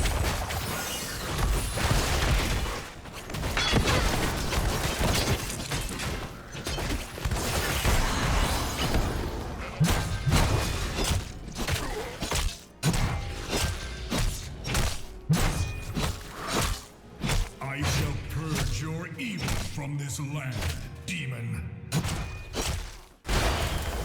Alright, we do go and have this moving back and forth. Very, very quick. It does seem like CCS was in a little bit of a better position to get this started, and they do get to time faster than Crit Kickers do. Looking at the race overall, Zul Jin is a very, very dangerous race hero. Obviously, as you take the damage, you do damage much faster, but that does mean a dive is very, very problematic. And they do, of course, have the Maiev. It looks like CCS will get this taken care of first of all. I think over time, especially if at level 7 Li Ming takes Seeker, we will go ahead and see Crit Kickers start to win those races. I have that Charged Blast and Aether Walker. We also have no stacking quest other than, of course, the You Want Axe from Zul Jin. Because of right now, it looks like nobody wants Axe, otherwise I say that. You have pinned down. Actually, no, that's not right. I just wasn't.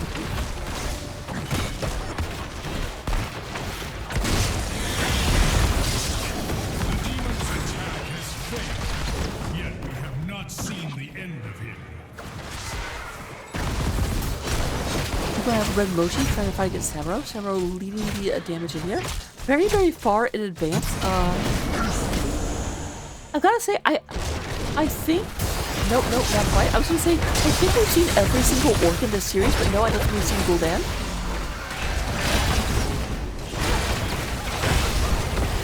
So we've seen Garrosh, we've seen Thrall, we've seen Rhaegar, and we've now seen Samuro.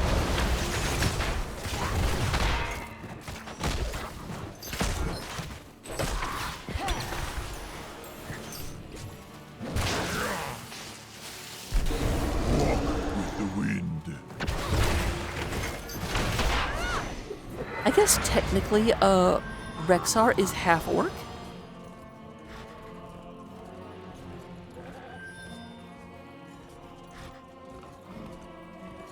Well, this at least I can say, Brainer just lives on,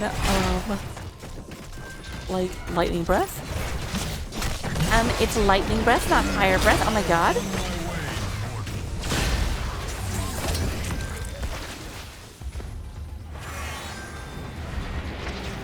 This is going to be a problem. This is putting me a lot of pressure. We do go and have King B coming down here and try and get that taken care of.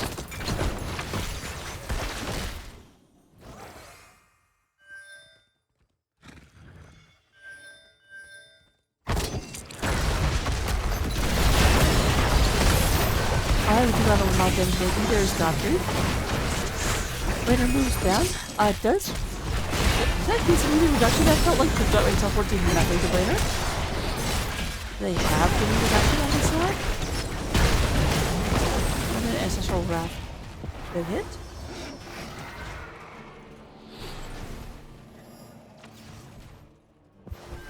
And nothing from White Mane that would do it.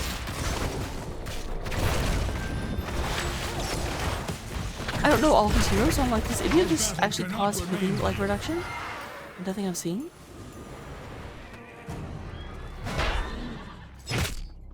So this time, much faster first half, like all the damage being done to Belith. Just like Elorian will win secure unless something very big happens. There is Red Mochi. Red Mochi kind of isolated away from the rest of the team, trying to go and survive, but Mockery says, "Your name is too close to mine, get out of here." Yep, and there we have the Lightning Breath. See? Lightning Breath.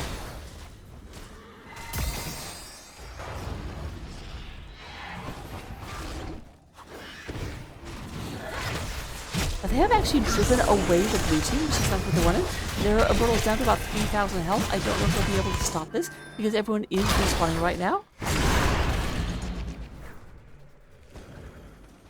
It's going down fast, but here comes everyone. It is like Thrall is going around. Mochi tries to go in and get this knockdown.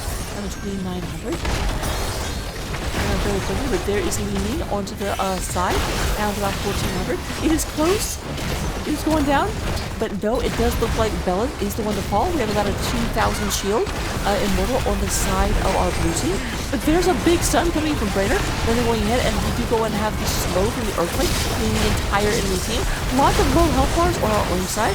We have PB trying to come in from behind. There is this containment disc coming onto the Li Ming, but Maiev going to go down as well as the... Let the burning hells atone for their sins. Immortal moves up to the top. I will bring down the gates of hell.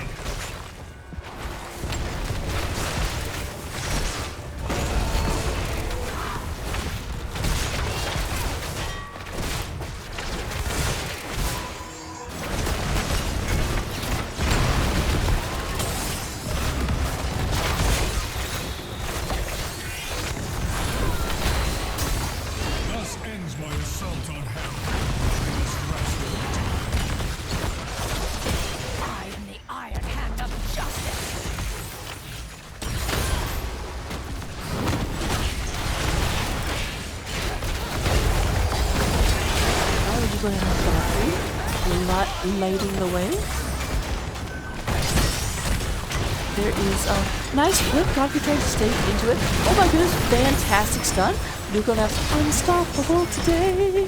Oh, this is going to be a lot of damage as Mochi goes ahead and takes down the Diablo.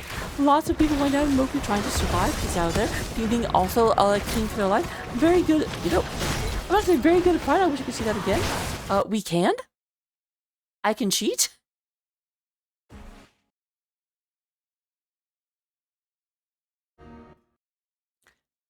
I'm going back. Let's see that one more time. Because that seemed a little ridiculous. They were going through, they moved forward. But that got me in a bad position. Lots of damage. Unstoppable comes out. Goes ahead and tries to get that.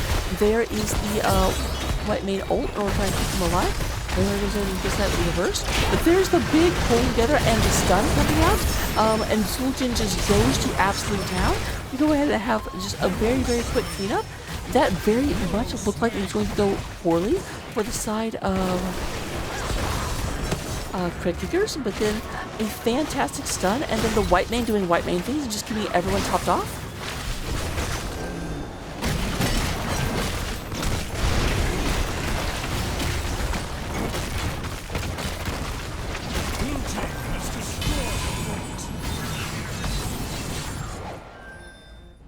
Alright, we now have an even top lane. For a while there was an advantage because this was down and this wasn't. Now, this might be a bit dangerous. Okay, Moki goes in and gets onto that. Lots of damage onto Red Mochi. The Battle of the Mobos. Here's for the win.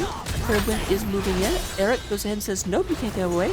So Moki just runs and says, okay, you want a hug? I'll give you a hug for a second. Never mind. There is the IU. On the other side, there's a big polywall coming down. This is not letting you use the Dingo. There it is.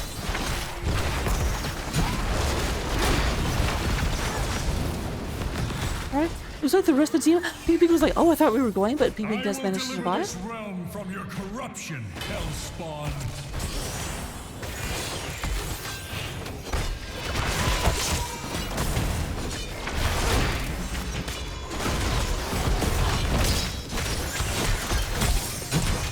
It is time for change and strength. So we do go and have CCS with an obvious advantage on the Immortal phase, as everyone else is just now coming back.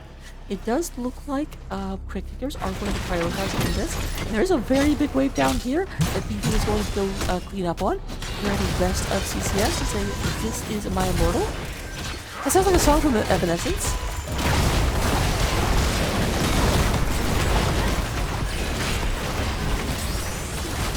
I try to win, take a bunch of damage, just go ahead and teleport to safety. Momentary safety at least.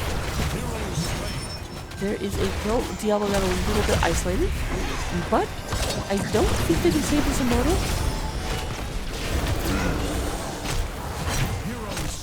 Alright, they do get the Cassia down, but the Immortal also goes down.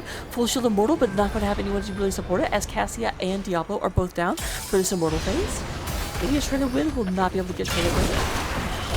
Eric steps out in danger, just go ahead and dive over the wall.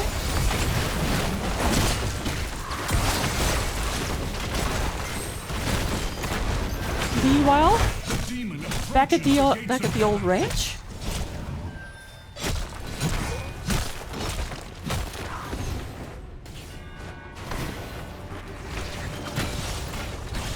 Okay, did you go and stop their aggression? Be aggressive.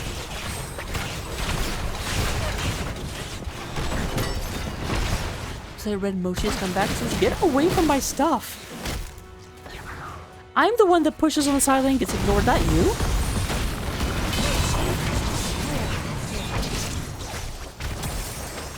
We do not see Illusion Master. We are instead going to see that whirlwind coming out.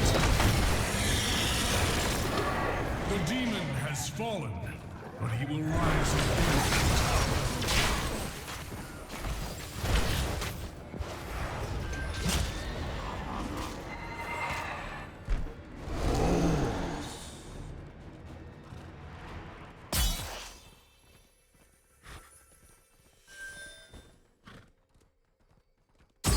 Here we go.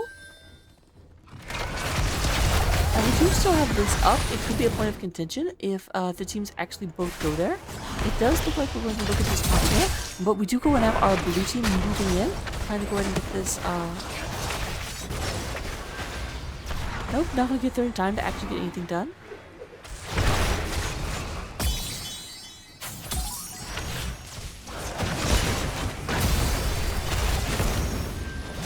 I never zoom out, I always stay close to the action. So I'm like, oh yeah, you can do this. Unkillable coming out. Let's go ahead and keep IE. That was going to be powerful. There was just there. Brainer tries to fire red, but a lot of damage coming in. More damage than Brainer was quite expecting.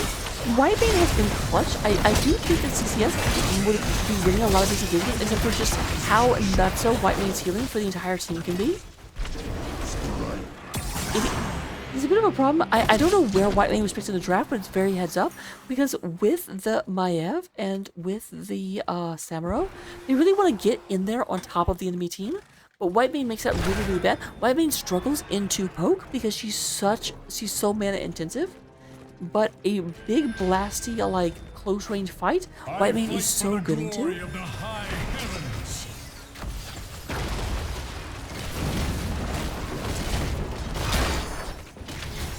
must find another way. Alright, took out our blue, winning this time around.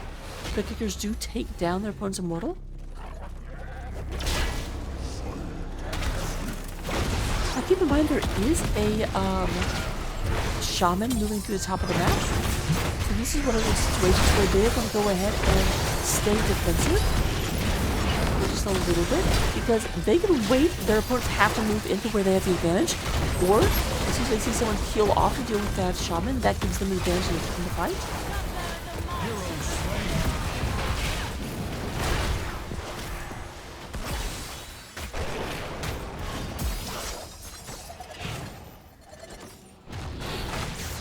They are going to move back and try and deal with that shaman. Yep, and that triggers CCS to move forward and start doing damage to this. There's the Zul'jin. Says no, no, no, no, no, no, no.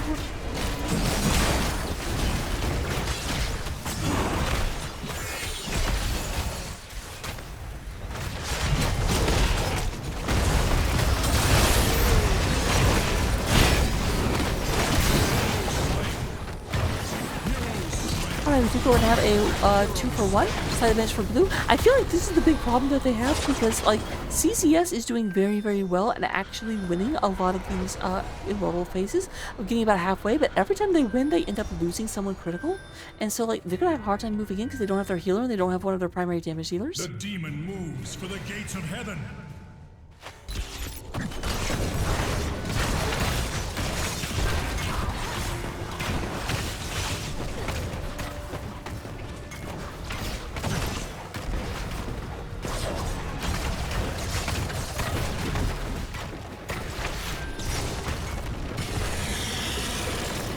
There goes that. Well, there was a little bit of rush coming up the top, but again, they were lacking some of their damage. They couldn't really get a whole lot done.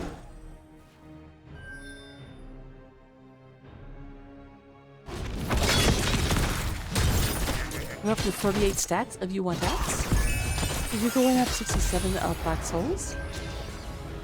Have not quite gotten to level 20 yet. Might have been a little slow to finish her quest.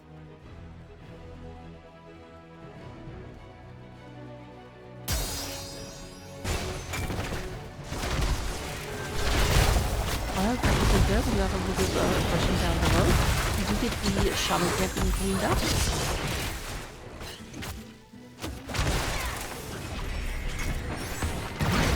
Oh yeah, that was a little flying too close to the sun.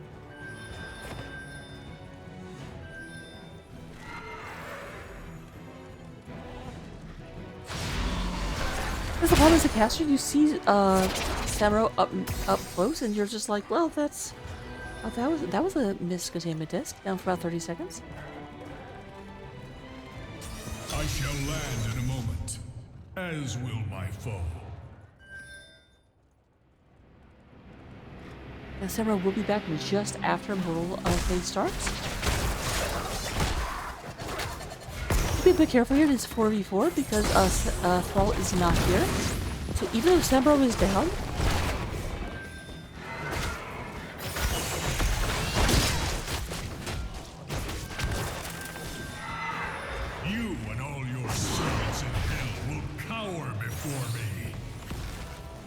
Samuro is up right now. And with that being taken care of, we could go ahead and have Eric moving in. Kind of go ahead and get this locked down. I do want the top lane pressure coming in this game. And goes to get this picked up. Meanwhile, though, halftime has been triggered for our blue team. goes better aside. Medium to defense and most of the damage. Third and boost towards the purple for to help out. There is the lightning breath, level 20 on he's on the battlefield. That brings a bit of damage. There is 10 on the top. Nope. You can get out of there. You're doing a bunch of damage, and it looks like Crocodile's Handle goes and takes down the healer. As we're going to share wind is also, so both sides have lost their healer so far. Not able to keep team brightly enough. Lots of damage, Orange team won't go down, but the Mayap does. Giving an advantage for our blue team. Red Moki so low. Down to, I think, 40 hit points at one point.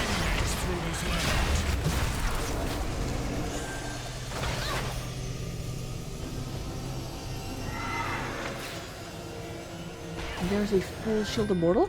However, don't get too comfortable because here comes a shaman camp through this lane, and no one's in that area yet. Yeah, they're like, guys, this is a problem. Red team has destroyed a fort.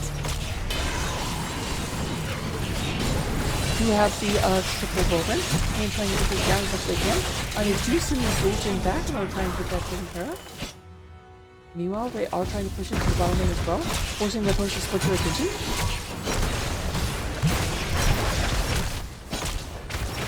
Blue team is really careful. 2 people went back in order to protect the core, and I totally get why. Like, I would have too. But it does mean they will be badly outnumbered if their opponents really respond. Looks like this fort is down to about 60% health. Top fort, about the same, a little bit less. Thus ends my assault on hell. I must rest for a time.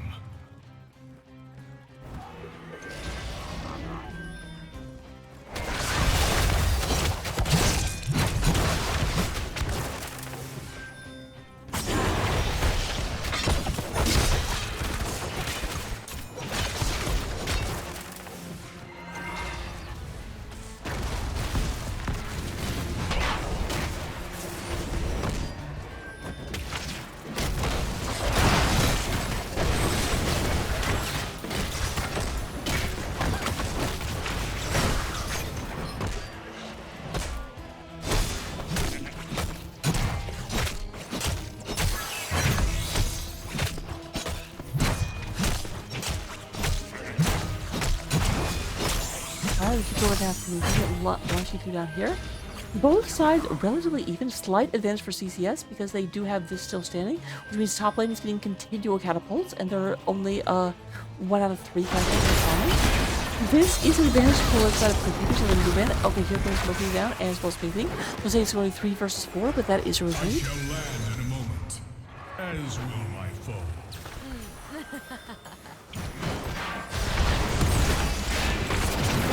Oh, very nice move. Knocked the ult knocked Mockery very much into a bad situation. This could, like, without Rocket, it's gonna be a little bit harder to defend. Maybe this coming down or try and somewhat even up the odds. Obviously, it won't be even.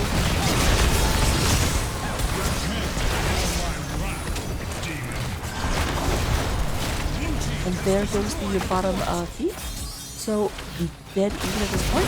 Dead even except for the fact there's a blue team at the red core. Other than that, the hope. Lots of damage on the Eric. Eric will go ahead and teleport to safety. We do have the core going down to, oh, a lot of damage happening very quickly. Will they be able to kill us off? I'm not sure. Trying to pull in and dive it. We're down to 10%. Super fast falling, and that is going to be game number 3 and the series. As we have Quick Kickers winning the Nexus division here in Season 20 of the NGS. I wasn't ready for that game to end, but ended did. Let me go ahead and hop into a voice channel. We have enough people from Quick Kickers watching. I will go into an interview if anyone wants to. Certainly not required, but let me hop into lobby 2.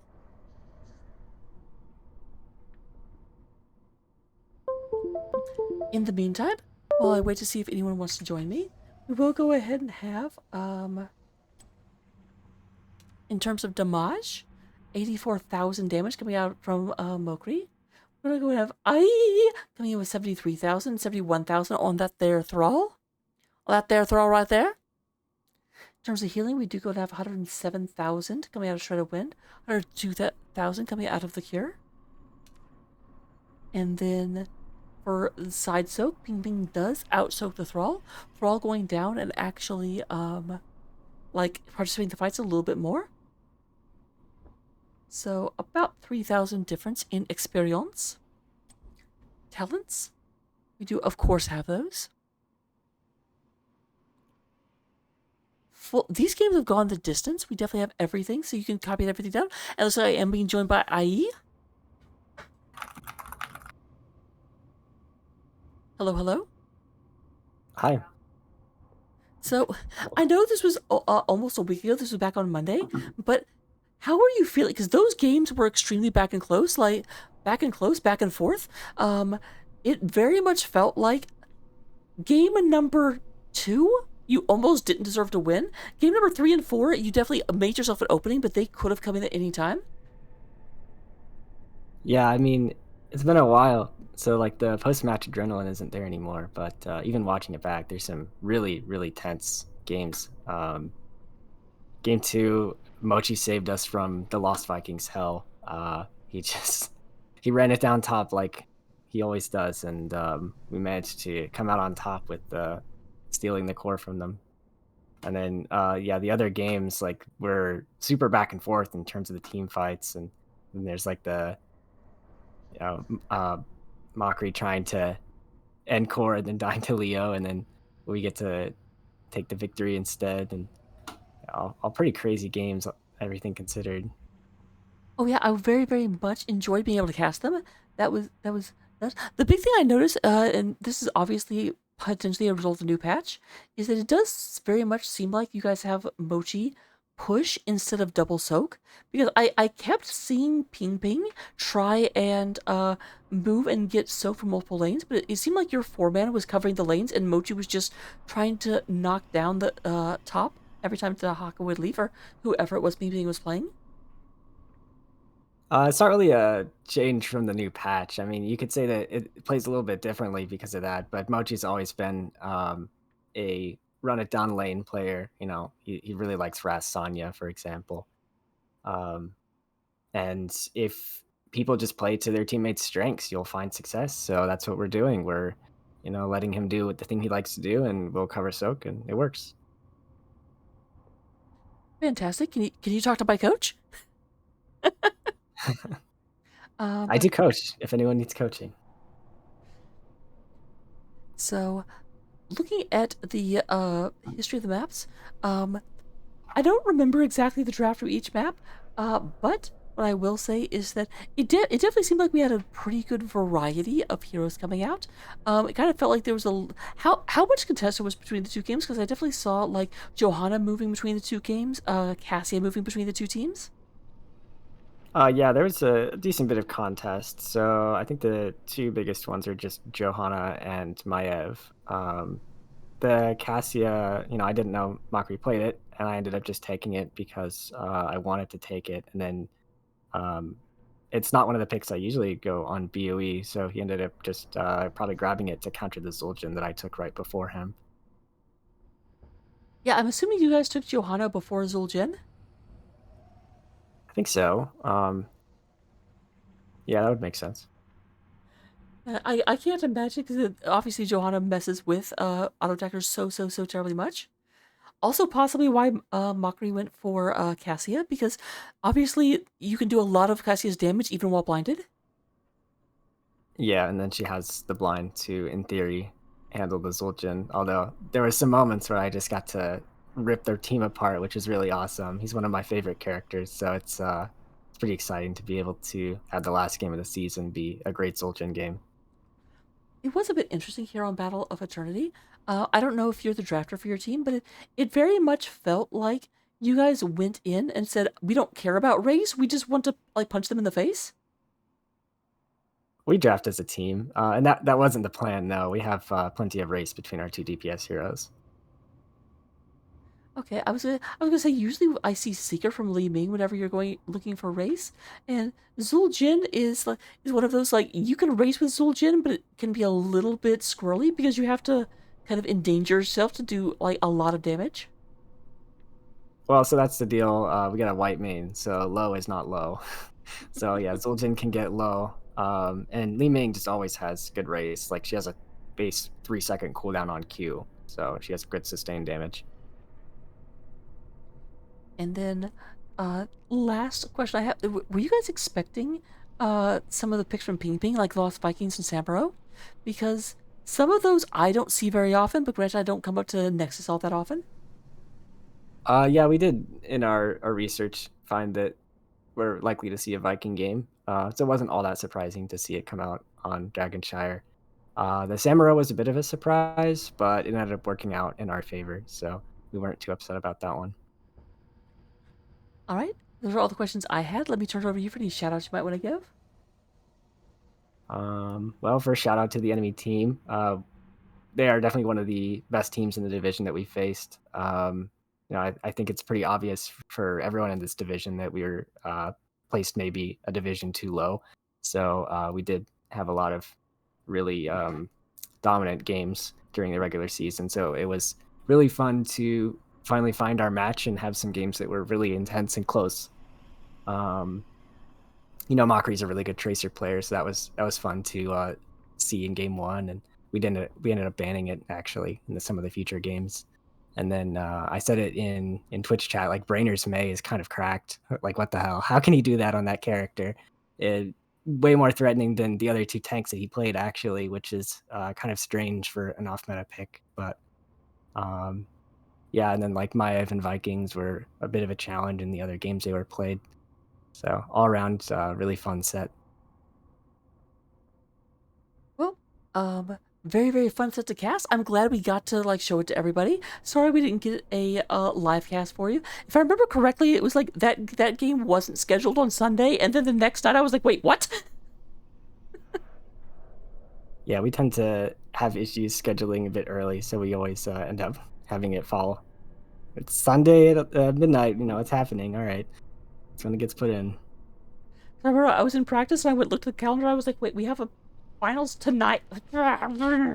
So, well, we got it, and everyone got to appreciate it. Thank you for the very, very entertaining games. I'll also echo you. Thank you to CCS too, because they very much you couldn't have had this game without them, obviously. Right. But good luck next season. Based on your comments, I'm sure you won't end up in Nexus again. Oh yeah, yeah. We should be in heroic, where we'll have to suffer against teams troll comps. That's like all I see in heroic.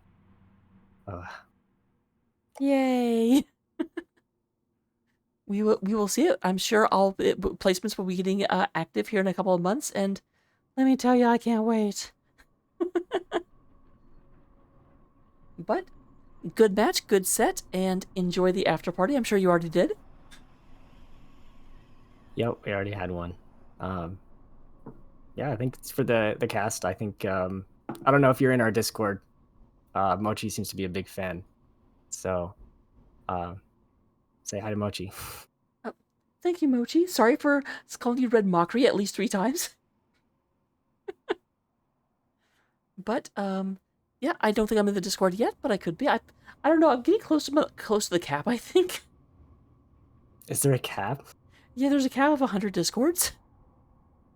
That seems a little low. They should have that bit higher. If you have Twitch Turbo, or Twitch Turbo, if you have Discord Nitro, I think it's 200. But I'm cheap. But regardless, this is not an ad for Discord. Thank you for being here, everyone. I will see you in the next one.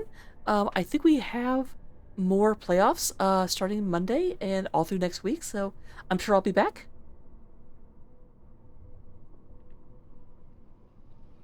Bye-bye, all.